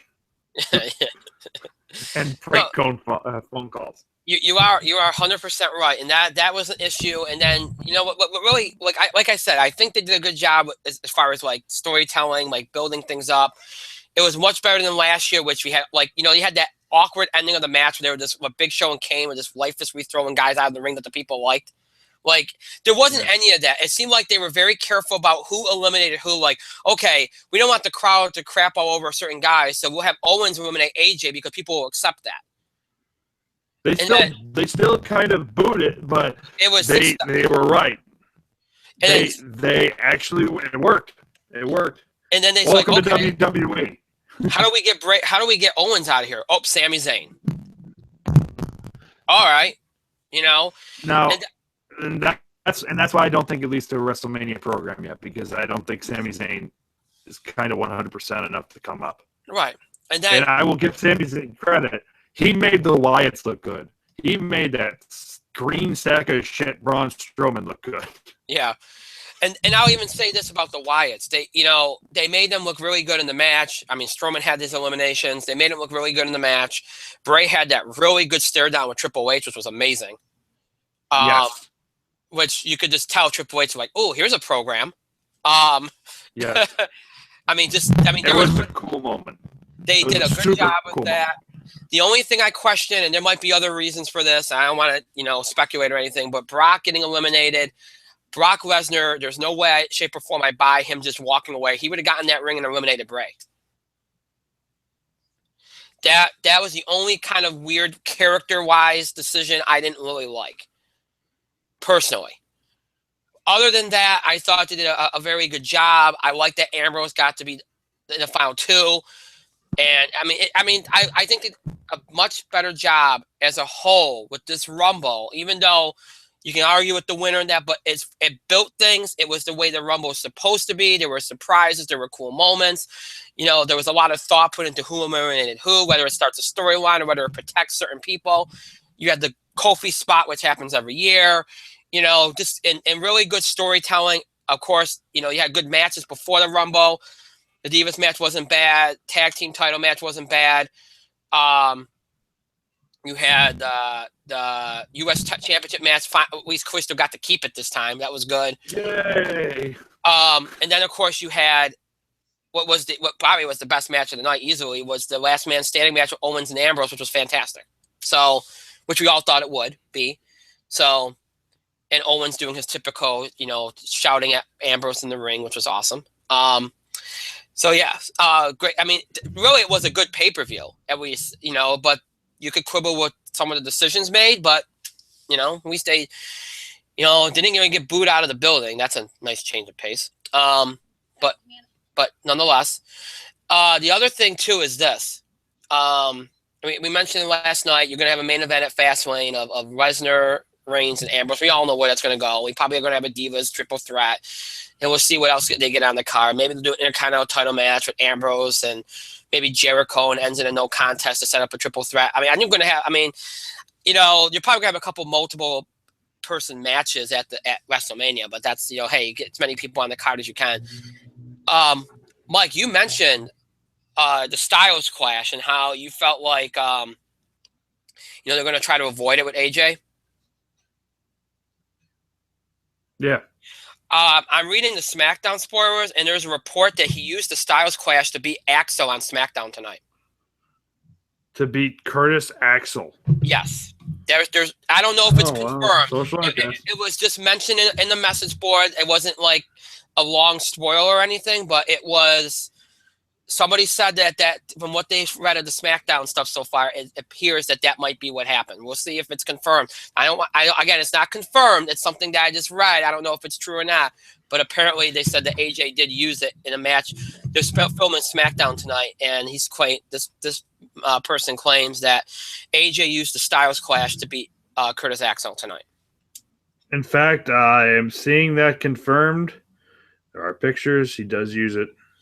There's also a report. Go ahead.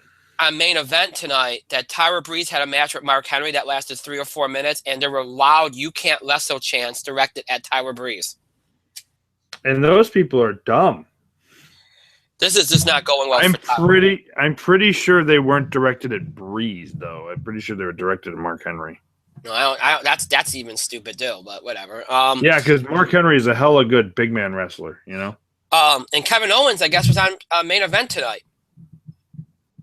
Yeah, you can watch that on the network. He beat Swagger. He wrestled Swagger.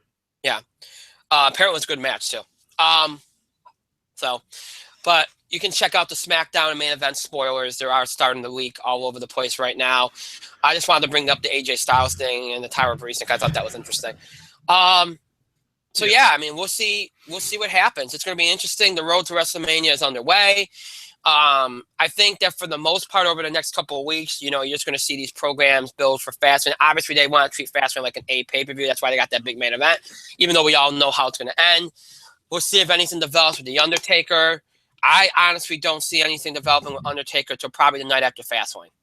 Now, I totally agree. I feel like his program. See, and you know what's sad? There's really nobody there's no strong candidate for The Undertaker this year. There really isn't. There really isn't. It reminds me of. Go ahead. Go ahead first. You go. Well, I was going to say, I was just kind of going through the heels. Like, the only Sheamus has kind of been deep pushed a little bit. So I mean, he would be my obvious choice. But the only solid choices for The Undertaker are Sheamus, Del Rio, and Kevin Owens. And the only one who has any in that match whatsoever, like any believability that he will win that match, is Kevin Owens. That is probably The Undertaker's most viable WrestleMania match. However, nobody knows what direction they're going in. Right. So for WrestleMania. Hell, there could be a Money in the Bank at WrestleMania this year. Who knows? Doesn't this remind you an awful lot of WrestleMania 27 a little bit? Yeah. Where they had all these plans. There was a lot of things. Like, remember, they were trying to get Sting, and they couldn't get anybody, and Triple H had to step in and be Undertaker's opponent. Yeah. You're gonna. I guarantee you're gonna see something like the night after Fastlane. It's gonna be something completely random, and Taker just shows up when you least expect it, and there's his program. It's gonna be just like that year. Yeah. So what's gonna happen is Undertaker's going to show up randomly in the middle of the ring at Raw. I need a match at WrestleMania. I challenge the most viable competitor on the roster. Adam.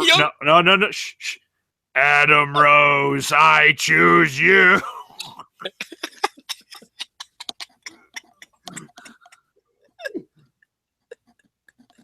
No, I'm sorry.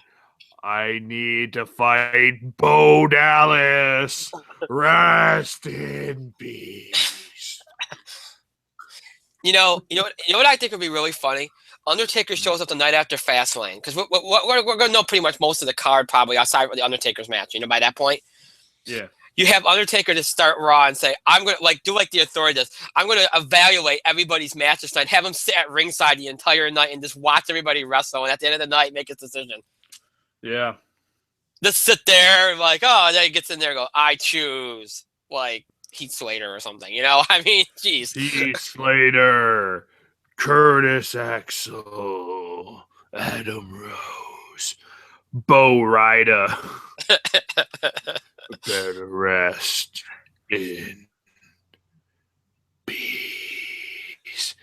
But why can't you just believe? Because it's stupid. That's why. No, but seriously, I was just thinking this morning, because I was thinking about how they've had to constantly change plans from where we were a year ago, and they've been very lucky the last 4 or 5 years where they haven't had to do that. They've had their plans for the most part. They've come true. And this is the first year where their plan A, their plan B, their plan C, their plan D, everything just went out the window. Except for Roman. Right. Well, Roman is the precious. I don't even think that was their original plan. I think they probably were thinking. I'm pretty sure Vince at one point was thinking Reigns versus Lesnar again. I'm pretty sure Reigns versus Triple H was probably their plan for this. I think as soon as The Rock said he wasn't going to wrestle Triple H, they couldn't wrestle at all. It was probably Roman. Yeah, it was probably Reigns. That was something that the Reigns Triple H match was actually supposed to happen last summer instead of Orton versus Reigns at SummerSlam. Yeah, they set it up at the end of the Evolution Shield match, where I think Reigns pinned Triple H or whatever, or he speared him or something. They kept setting it up. He was supposed to face Triple H instead of Orton. And then they went with Orton instead, and then he was supposed to face Triple H at Survivor Series, and of course Reigns got hurt. And who knows what would have happened. But I don't know. It's Triple H is going to do his job. I mean, I just think we already saw last night the fans are behind Triple H. They boo Vince, they boo Stephanie, but they're behind. Triple H has got them behind him again. It reminds me an awful lot of the Orton thing from 2010. Where they remember when he was still at Legacy, but they were starting to turn in favor of him. Like they were booing DiBiase and Rhodes, but they were cheering Orton. And it didn't matter what Orton did to the faces; they were still cheering him. I think it's going to be exactly like that again. And then they're going to be in a position where they're going to have to just commit to. I honestly think they're going to be in a position where the night after Mania, if they're going to have they might have to turn Reigns heel the night after Mania. Yep. I think that might be what we're looking at here. I think once they get in that big stadium at WrestleMania 32, and if that crowd is vehemently behind Triple H and booing Reigns. And they're all out there with The Rock out there and maybe Austin or whoever's out there in that match, Vince, Stephanie, they're all going to be out there, whoever's out there. And they hear that. Vince is going to realize, you know what? This is the second Mania in a row. We didn't get it done. I did everything in my power. I mean, Vince has been out there every week. Then he's going to know without a doubt it's not going to work right now. You have to turn him. What I think is going to happen, I think Triple H could win. If that's the case with Roman, he gets booed out of his second WrestleMania in a row. That partially may be why I'm thinking they might run some sort of Money in the Bank kind of thing there. Or they'll run something where Triple H wins at Mania and then the next night drops the title.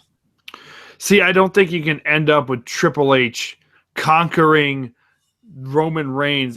There's going to be some sort of shitstorm. Now, there was an interesting theory. Now, I read today that again, this would require him to be accessible to this and want to do this. A lot of people think that obviously The Rock will probably be involved in that match, at least in Reigns' corner. Sure. I mean, especially since you keep bringing up family and stuff and everything. There's a feeling that if last year they had the failsafe of Seth Rollins. The feeling is that Rock's going to be in that match, and if they get the feeling that this is not going to work out, like if they get close to WrestleMania, they need a backup plan. They'll have The Rock, or Reigns turn on The Rock, or Rock turn on Reigns and set up a match for SummerSlam between the two of them. That wouldn't work because you can't count on The Rock to be wrestle a match. That's the only thing. Like I could buy into that if I knew that The Rock's schedule was going to lighten up, and he might go, all right, let me put over my family at SummerSlam. You know what I mean? But that would count on The Rock's schedule lightening up.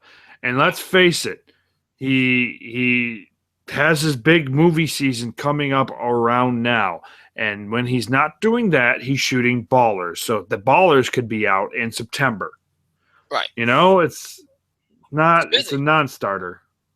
And there's a lot of insurance risk and all that other stuff. So, but I'm just saying that's a lot of people think that that could be their fail-safe, that they might have The Rock get involved, or, maybe they have some kind of situation where Reigns turns at the end of the match after he loses. They might end up looking at this if it ends up being a complete train wreck, like WrestleMania 27. What did they do at WrestleMania 27 to kind of like make a moment because they didn't want to end just on the Miz winning? Yeah. Rock Cena overcame that whole thing, rock bottom Cena, and that became the story. They might do some kind of moment at the end of Mania that sets something up for either next year or for SummerSlam, and then everybody talks about that and not so much Triple H retaining, or you know what I'm saying? That might be their backup plan, and I think that's the only thing that they could have because they don't have a money in the unless like you said they have a Money in the Bank match at WrestleMania. That's the only other option. I think that's something they'd probably. If I were them, I would strongly consider it. But that's all I've got to say about that because it's 10 o'clock and I'm ready for bed. Okay, fair enough. Well, that was gonna be my last point anyway. But yeah, I mean, we'll see. It's gonna be interesting. It's gonna be interesting to see how it all unfolds. It's going to be a very interesting road to WrestleMania, and we'll see if it ends up being a train wreck. Then they'll probably pull something out like they did last year. They'll figure something out. They're not Vince. That's the one time Vince ain't going to want to end the show on booze. You know that. Not in that stadium, and not with this being supposed to be the best WrestleMania of all time. Before we wind down, I just found this out on Twitter. And here I thought we were going to get through this without sad news, but I just learned on Twitter that Abe Vigoda of Godfather and Barney, played Barney Miller, he died today at the age of 94. That was actually announced on ABC News with Dave Muir. Yeah, Abe Vigoda had a hell of a career. Yeah. Hell of a career. And what's funny is that he was a big television star in the 50s, 60s, 70s. He had a major role, one of the legendary roles with The Godfather. Legendary. Oh, yes. Funny enough, back in the 70s, in the 80s, he played a part. He was part of this hoax. People thought Abe Vigoda died. Yeah, there was a hoax. That's why a lot of people were struggling to believe it today. Yes, but it's not a hoax. No, it's not. 94 years old. He was in hospice care. A great character actor. He had so many appearances over the years, memorable appearances. Abe Vigoda is just a wonderful guy, hilarious, and just, again, you said Godfather, which one of my favorites. May he rest in peace. It's sad. Thoughts and prayers to his family, friends, and fans. It's a sad.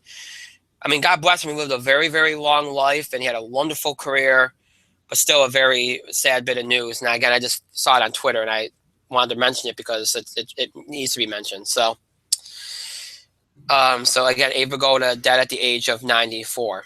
All right, we're going to start to wind down. As always, the show might be over. That does not mean you have to stop interacting or contributing to our show. You can continue to send in feedback, questions about the show and the scheduling of the show, topic ideas, breaking news items related to sports, entertainment, or wrestling you want to make sure we cover. Reactions or comments, things we said on the show, topics we discussed, any of those things. Any of these things in the Spotlight Film Awards submission, which can only be done by email. But if you have any questions, of course, you can always ask by email, Facebook, or Twitter.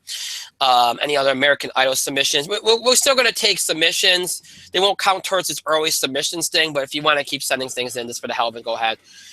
Any of these things you can do, again, except for the Film Awards stuff, which is only by email. By email, Facebook, and Twitter, you can email us at itspotlight411@gmail.com. You can follow us and tweet us at itspotlight411. And remember to use the hashtags, either hashtag itspotlight411 or hashtag ITS5, which represents our 5th anniversary on the air as a podcast. You can also find us on Facebook. To search for In the Spotlight 411 on Facebook and make sure you like our fan page upon finding it. We encourage you to follow us on Facebook and Twitter for the latest information about our show, especially in regards to schedule changes, any last-minute schedule changes. That's always important for our football shows on Friday, or just any news items that we might post or anything like that. If you'd like to catch up on our shows, you have a couple options here. If you are a fan of the Google Hangouts YouTube format, of the streaming format, you can find us, of course, here on Google Hangouts and on YouTube. To search for In the Spotlight 411, and you'll have access to our channels on both sites, and you'll have access to all the episodes we've ever broadcasted and posted here on Google Hangouts and on YouTube for all the way back from October when we debuted here. So if you're interested in continuing, if you're interested in either rewatching shows or catching up on any episodes that we've aired here on Google Hangouts or on YouTube, just search for In the Spotlight 411 right here on Hangouts and on YouTube. If you're somebody that prefers more of the audio format of podcasting, or maybe you're somebody that not only wants to catch up on on our recent shows, but also wants to check out older shows, past shows. Maybe you're a longtime fan that wants to go back and listen to old shows, or maybe you're a new fan that wants to go and listen to some of our older shows to find out a little bit more about what we're about, what we've done over the years. All that you can do on our new host site, which is Podbean or iTunes. On Podbean, you just search for In the Spotlight 411. You'll have access to current episodes. Anytime we're done streaming, those episodes are transferred over into an audio format and posted over on Podbean. But you can also find our older episodes on there from our days on TalkShoe, Blog Talk Radio, Libsyn, back when we were known as In the Spotlight with Brian Gardner. You can find all those episodes on there, along with our more recent episodes from Google Hangouts and YouTube. They're in order from most recent to the oldest. So if you want, if again, you can check all those out on Podbean, all together in one particular site. Or you can also check them out on iTunes as well. But keep in mind, on iTunes, you will have to search for In the Spotlight 411 for the audio of all of our recent episodes since we debuted here on Hangouts and YouTube. If you want the older shows, In the Spotlight with Brian Gardner shows from before October, you have to search for those with In the Spotlight with Brian Gardner, our old show title, on iTunes. So keep that in mind. If you want the older shows, search for In the Spotlight with Brian Gardner on iTunes. If you want the more recent shows, you search for In the Spotlight 411 on iTunes. We're going to see if we can consolidate that somehow, but just keep that in mind for right now. And again, there is still a couple technical issues going on. Very little, but they're still there, that are currently being worked out on both Podbean and iTunes, with transferring some of the older episodes over and stuff like that. So please do keep that in mind when you're making your way through those particular sites. All right. Quick update here, because we were following this game. It was in overtime. Wisconsin did beat Indiana in overtime 82-79, so that helps Syracuse. We're Syracuse fans. We like to follow that. But yeah, Indiana should have beaten Indiana. Yeah, not Indiana, Wisconsin. Excuse me. But Wisconsin beats Indiana. That's Indiana's first Big Ten loss, so that's significant. So a big win there for Wisconsin, who's doing very well in Big Ten play, and that's going to really help them come tournament time. It didn't look like they'd be a tournament team a month ago, but they're really making strides here. Beat Michigan State, now Indiana. So big strides here for Wisconsin. Right. So all right, so I just wanted to bring that up because we were following that game. I want to, as always, thank Mike for being here tonight. Thank you, Mike. It is really now past my bedtime, so I'm going to go to sleep now. I, of course, want to thank myself and our great pat myself on my back, and thank all of you for your continued support and your continued contributions to our show. We really do appreciate it. Thank you for watching and listening. Those of you that will be checking us out on archive, either here on Hangouts and YouTube or on Podbean or iTunes, thank you so much. We appreciate it. Thank you so much for your support. Hope you all have had a great start to your week. And I hope your week continues to treat you well. I hope you have a great rest of your night, a great Wednesday, and a great Thursday. We'll see you back here for our second of 3 shows this coming Thursday, broadcasting and streaming live here on Google Hangouts and on YouTube at 8 o'clock p.m. Eastern Time. Entertainment show, TV highlights, box office beat, entertainment news discussion. A lot. We'll talk about the academy system overhaul, all that stuff. Of course, Friday will be the In the Spotlight Football Blitz, the last of the season, at 2 o'clock p.m. Eastern Time this Friday. Keep that in mind as well. So until Thursday, our next show, Thursday night, 8 o'clock p.m. Eastern Time here on Google Hangouts and on YouTube. Until then, have a great night, everybody. We'll talk to you again on Thursday.